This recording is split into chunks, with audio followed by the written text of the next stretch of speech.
أعمالنا من يهد الله فلا مضل له ومن يضلل فلا هادي له أشهد أن لا إله إلا الله وحده لا شريك له وأشهد أن محمدا عبده ورسوله لا نبي بعده اللهم صل على سيدنا محمد وعلى آله وصحبه قال الله تعالى في الكتاب الكريم أعوذ بالله من الشيطان الرجيم بسم الله الرحمن الرحيم شهر رمضان الذي أنزل فيه القرآن هدى للناس وبينات من الهدى والفرقان.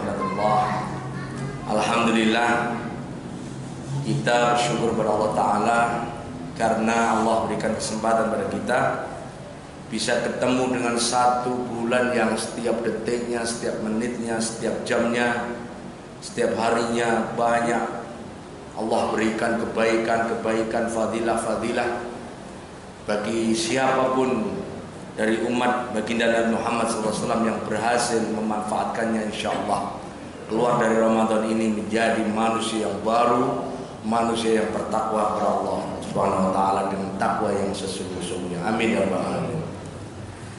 Ma'asyiral muslimin, saya akan sharing mengenai pendapat dari beberapa ulama terkait dengan bagaimana cara kita menghidupkan atau menyemarakan atau menggiatkan diri kita di bulan Ramadan ini. Ada beberapa pendapat dari sudut perspektif fikih dan ada pendapat dari sudut hukama, karena mereka nanti memandangnya berbeda. Kalau kita melihat di fikih puasa itu yang disebut as-shaum, siam atau puasa, al-imsaku an jami'i ta'am wa syarab, yaitu menahan dari segenap makan dan minum, wa syahawatil jinsiyah, dan syahwat-syahwat yang ada dalam diri kita. Itu definisi puasa. Jadi mencegah dari yang membatalkan puasa seperti makan, minum, syahwat, ya. Dari terbitnya fajar sampai tenggelamnya matahari. Yang paling penting adalah ma'aniyah, disertai niat lillahi ta'ala. Bila kita memandang dari sudut fikih, maka ulama sepakat bahwa niat dalam ibadah mahdhah hukumnya wajib, bahkan dinaikkan derajatnya menjadi rukun. Namun ada perbedaan ketika mulai talafut. Apakah niat wajib ditalafut? Imam 4 madhab terkait talafut niat puasa khususnya berbeda pendapat. Menurut Imam Malik, Imam Syafi'i dan Imam Hambali, talafut niat puasa hukumnya wajib karena untuk memastikan bahwa hati kita, niat kita untuk puasa besok benar-benar firm, benar-benar sudah tekad bulat. Dan niat talafut dipakai untuk menuntun hati sehingga apa yang kita niatkan insya Allah tercapai. Karena dalilnya adalah innama a'mal binniyah wa innama likulli imri'in ma nawa. Namun tidak bagi Imam Hanafi, karena bagi Hanafi siapa yang niat di dalam hati cukup. Nah, apabila dua pendapat ini ada di antara kita, maka saran saya tidak usah diributkan. Para ulama 4 yang satu sama lain itu guru murid tidak pernah meributkan, tidak pernah saling nuding ini yang paling benar, ini yang salah, ini yang keliru, tidak pernah. Beliau menyontohkan satu perbedaan yang sangat indah, karena perbedaan itu didasari dari hasil ijtihad masing-masing. Dalam kaidah fikih, al-ijtihadu la yunqadu bil ijtihad. Ijtihad tidak bisa menganulir ijtihad. Jadi sama-sama statusnya, levelnya sama. Jadi bagi yang mengatakan perlu talafut, nawaitu shauma ghadin an ada'i fardhi syahri ramadhani hadhihi sanati fardhillahi ta'ala, enggak masalah. Bagi yang enggak baca, enggak masalah. Namun yang enggak boleh adalah yang baca nuding yang enggak baca bermasalah, yang enggak baca nuding yang baca dengan sebutan yang tidak enak seperti bid'ah, seperti itu dan lain sebagainya. Enggak perlu. Ya. Itu yang pertama. Yang kedua, mengenai saya dapat WA beberapa hari awal lalu, bahkan saya sudah share di Facebook saya. masih saja meributkan doa buka puasa. Yang satu mengatakan yang paling sahih adalah hadis dari Abu Dawud, dhahabat dama wa btalatil urwat sabatul ajru insyaallah. Terus yang doa Allahumma laka sumtu wa ala rizqika aftartu bi rahmatika ya arhamar rahimin. Hadis dari Imam Tirmidzi katanya dhaif. Kalau itu dipandang seperti itu, maka tiap tahun akan terus. Nanti akan muncul lagi. Begitu bab doa, Imam Nawawi mengatakan apabila ketemu hadis yang menjelaskan mengenai teks suatu doa, lafaz suatu doa, seandainya hadisnya dhaif pun maka tidak masalah karena dia tidak dipakai sebagai hukum, karena doanya sendiri seandainya Anda baca atau tidak membatalkan puasa. Doa itu tidak membatalkan puasa. Anda mau berdoa atau tidak waktu buka, ya tetap sah puasanya. Karena tidak menyangkut hukum yang lebih besar, maka mau baca doa maupun tidak nggak masalah. Apalagi cuma mempermasalahkan ini dhaif ini sahih. Yang paling bagus kalau menurut saya baca aja semua. Kalau mau baca semua, kalau nggak mau ya wis satu pilih mana yang enak. Nah, itu yang kedua. Yang ketiga, di dalam Ramadan ini, Ramadan disebut Syahrul Quran, bulannya Quran. Saya perlu sharing karena ada di pendapat bahwa kita harus di Ramadan ini menghatam Al-Quran sekian kali. Betul, sahih, bagus. Tapi kita harus lihat bagaimana kita membaca Quran, bagaimana kita menghatamkan Quran, bagaimana Quran memberi manfaat untuk kita sebagai pertama di samping tiap hurufnya adalah berpahala, tapi sekaligus kita faham makna Quran. Karena ayat tadi mengatakan Syahrul Ramadan alladzi unzila fil Quran hudal linnas wa bayyinatin minal huda wal furqan. Dia sebagai petunjuk bisa membedakan mana yang hak, mana yang batil, mana yang enggak benar, mana yang benar. Maka kalau Quran hanya sekadar dibaca, tidak difahami, tidak dingajiin, maka tidak dapat kita ambil dari Quran sebagai hudal linnas wa bayyinatin minal huda wal furqan. Tidak dapat. Saya cuplikan sebuah kisah di dalam hadis Muslim dan juga di hadis Bukhari, ditulis oleh sarahnya ditulis oleh Imam Ibnu Hajar Al-Asqalani dalam kitab Fathul Bari, bahwa Rasulullah dari mulai beliau mendapatkan wahyu di Mekah 13 tahun, kemudian hijrah di Madinah, dan pada tahun kedua di Hijriah, tahun 2 Hijriah beliau Ramadan ada, maka setiap malam Ramadan Jibril datang. Fayudarisuhul Quran, dan beliau Nabi membaca Quran dicek oleh malaikat Jibril. Istilah satunya membaca, satunya ngecek bener apa salah, namanya tadarus. Dari wazan tafaul, artinya maknanya saling belajar Quran. Apabila kita baca Quran sudah levelnya hafidz seperti Al-Hafidz Hamim Tohari, seperti Mas Yusuf misalnya, seperti Mas imam-imam di sini misalnya ya, imam khotib-khotib, imam-imam yang ada di masjid-masjid yang bagus-bagus, baca sendiri gak apa-apa, boleh jadi dia sudah tahu mana yang salah, yang benar. Tapi kita baru belajar kemarin, baru beli Quran yang bisa bunyi itu, terus dipakai pena itu, terus tiba-tiba mau niru-niru pakai Quran yang kecil, hurufnya kecil-kecil, mau ngocok sendiri, gak kedengeran, gitu doang ya. Maka saya sarankan jangan. Karena apa? Dua kesalahannya. Hukum membaca Quran dengan benar fardu ain. Kalau hukum mempelajari tajwid fardu kifayah, tapi membaca Quran dengan benar fardu ain.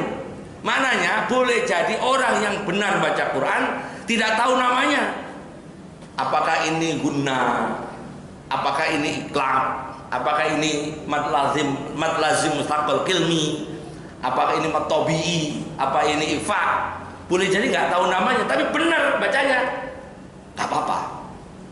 Nah, karena kita posisinya adalah sedang belajar, afdol kalau bapak-bapak sudah baca Qurannya udah bagus sendiri nggak apa-apa. Maka sebaiknya cari temen, suruh ngecek. Nah, cari temennya yang ngerti tajwid. Jadi kalau begitu, apa kelebihannya? Pertama, kita mengajak orang tadarus itu dua-duanya berpahala, yang mendengar berpahala, yang baca berpahala. Yang kedua, seandainya yang kita ajak partner kita itu ngerti Quran, selamat kita dari kesalahan. Jadi yang dikejar bukan sebulan ini khatam berapa kali, bukan. Bagus kalau kita bacaan kita bagus, khatam sekali, 2 kali, 3 kali, bagus. Cuman kalau kita belum, mendingan kita bulan Ramadan ini kita pakai habis-habisan untuk mempelajari Quran, tahsin Quran. Kalau perlu di masjid-masjid ada kegiatan tasmi, lihat itu caranya, kori-kori baca. Maka itu kalau itu kita lakukan, insya Allah tahun depan kita bisa mulai baca sendiri. Bisa punya target, oh 1 bulan ini, atau one day one juice, atau apalah namanya, nggak apa-apa. Tapi kalau tidak, mulailah tadarus. Kata tadarus itu berdua, atau 1 dicek orang 4, 1 yang baca 4 yang ngelilingin, atau 1 3 yang ngelilingin, nggak apa-apa. Itu yang ketiga. Yang keempat, menyangkut ibadah qiyamul lail. Bahwa ibadah taraweh itu memang qiyamul lail. Kalau kita lihat sejarah, pernah saya sampaikan tahun lalu waktu saya ngisi muhasabah, bahwa Nabi Muhammad SAW mengerjakan taraweh itu selalu tengah malam. Tengah malam beliau mengerjakan tarawehnya dengan jemaah di masjid. Maksudnya jemaah berkumpul di masjid tanpa imam. Nggak ada yang sudah masih berdiri karena hafalannya banyak, berdirinya lama. Yang hafalannya agak sedikit sudah ruku. Yang bisanya qul falaq nas sudah salam. Selesai. Terus begitu. Waduh. Ada yang balapan kayak Rossi, Lorenzo mau ngebut ada. Misalnya begitu ya. Nah, sampai pada satu ketika Rasulullah wafat, diganti Abu Bakar, masih seperti itu. Ketika Umar, makanya hadis mengenai tarawih, ketika hadis bab tarawih, hadisnya dari Umar menceritakan bahwa Umar memerintahkan pada qorinya Nabi, yaitu Ubay bin Ka'ab. Ingat, qorinya Nabi ada 3, Abdullah bin Mas'ud, Abu Musa al-Asy'ari, Ubay bin Ka'ab. Pada masa Umar bin Khattab yang masih hidup 2 orang, Ubay bin Ka'ab dan Abu Musa al-Asy'ari. Abdullah bin Mas'ud sudah wafat. Jadi Ubay bin Ka'ab ngimami. Menurut sebagian riwayat dari Ibnu Umar bahwa beliau Ubay bin Ka'ab ngimami 20 rakaat 1 juz. Dan kebiasaan itu sampai sekarang dipakai di Mekah, di Medina pakai. Atau Bapak kalau terawih di Surabaya di Ngampel, atau kalau Bapak mau terawih di Jakarta ya di Istiqlal mungkin ya. Istiqlal itu satu hari 1 juz. Seperti itu. Dan masih tengah malam. Maka ketika Umar wafat ganti Utsman radhiyallahu anhu, kemudian ganti Ali, masih tengah malam. Kemudian ganti Hasan, ganti Husain, kemudian ganti Muawiyah ganti Yazid, mulai digeser ke mendekati Isya, habis Isya. Tarawihnya habis Isya. Namun orang-orang menyadari bahwa Rasulullah dulu tengah malam qiyamul lail, maka setelah pulang tarawih balik ke masjid untuk qiyamul lail sendiri-sendiri tanpa diimami. Ini oleh Imam Hambali disebut ta'qib, ain qaf ya ba, yaitu kembali dari selesai sholat tarawih dari rumahnya menuju masjid untuk qiyamul lail, seperti menghidupkan malam-malam di bulan Ramadan, khususnya di 10 terakhir bulan Ramadan. Tapi sholatnya tanpa imam, sendiri-sendiri. Tapi kemarin dulu saya sampaikan di sini ada imamnya, ada hukumnya, berarti ada. Nurut pendapat Imam 4 madhab, sholat tahajud itu makruh diimami. Berarti makruh kalau begitu. Sama kan tahajud. Apa boleh? Boleh. Cuman kalau ditanya apa nyontoh Rasul, enggak. Boleh Pak Baliut itu nanti. Loh enggak, Rasulullah enggak nyontohin kok dipakai. Nah, kalau yang biasa teriak-teriak bid'ah itu, ya bid'ah memang. Harus jujur kita, bid'ah. Tapi apa boleh? Ya boleh kalau saya. Termasuk kultum ini bid'ah. Tapi kalau nggak ada kultum lah, nganggur saya. Pak Amin udah ketawa. Mau saya diundang Mas Yusuf suruh kultum, terus sampai sini bid'ah nggak jadi saya. Jadi kita itu ketemu kalimat bid'ah itu Pak. Kalau saya di Ramadan nggak usah takut, Nah, kalau takut saya nggak kesini loh. Jadi kalau sampean saya sampai sering saya sampaikan waktu khutbah di sini pun saya sampaikan bahwa konsep seperti menghidupkan Ramadan dari waktu ke waktu itu berubah. Dari mulai tengah malam ke Isya, dari mulai nggak ada imam jadi imam, dari mulai 8 tambah 3 menjadi 20 tambah 3, bahkan Imam Malik mengatakan 36 tambah 3, Qodiyat mengatakan 40 tambah 7. Pilihannya banyak. Mau 8 boleh, mau 20 boleh, mau 36 boleh, mau 47 boleh. Bebas, nggak masalah. Yang biasanya ribut itu kan yang nggak terawih. Ribut aja dulu ya, tantung copy paste. Ditanya terawih enggak? Kenapa? Nggak ada yang cocok. Nggak ada yang cocok piye? Terawih nggak ada cocok. Gibeng banyak yang Surabaya gue. Terawih nggak cocok piye? Jadi kalau kita paham itu mau terawih 8, Gus Arifin terawihnya berapa? 20. Diundang ke Imanuddin terawih 8. Penak malah imamnya Mas Hamid tetap bisikin pendek-pendek aja ayatnya bos. Mau nonton bola lawan mana? Persija lawan mana nanti ini? Jadi kita itu di Ramadan ini banyak hal yang berubah Pak. Contoh kalimat takjil. Paham ya takjil? Ada pengumuman. Masjid Imanuddin menyediakan takjil. Takjil itu kalau ada huruf Arab takjil itu fi'il, bukan isim. Kalau yang dimakan itu pasti benda. Mestinya kalau takjil itu merupakan makanan harusnya bentuknya isim, tapi enggak tuh. Takjil tuh kata kerja Pak. Kalau kalimatnya saya rubah, Masjid Imanuddin menyediakan makan untuk takjil, betul. Masjid Imanuddin menyediakan makan minum untuk takjil, betul. Tapi kalau Masjid Imanuddin menyediakan takjil, bingung saya. Takjil itu kata kerja Pak. Mosok menyediakan, menyegerakan, segera lah. Kapan bukanya? Itu sepele tapi fatal. Termasuk tadi Pak Yusuf iftar jama'i. Itu saya baru dengar beberapa tahun ini di sini. Di kitab fikih itu nggak ada iftar jama'i itu. Iftar kan buka, jama'i bersama kan, mau nerjemahkan buka bersama gitu loh maksudnya. Biar kelihatan keren iftar jama'i gitu maksudnya, mungkin. Cuman saya nggak cocok. Karena di Islam, di Nabi nggak pernah menyebut iftar jama'i. Iftar. Kalau iftar jama'i itu suap-suapan. Kadang-kadang kita itu mau nyentrik, mau keren, tapi nggak lihat referensi. Ini yang paling sering saya sampaikan. Saya termasuk orang yang mohon maaf ini, Gus Arifin nyindir mulu, nggak usah diundang. Oh nggak masalah. Buktinya kemarin teriak-teriak diundang lagi di sini nggak masalah. Job lain banyak ya Mas Hamim ya. Bukan itu. Jadi kita itu memberi nama, melabeli terminologi.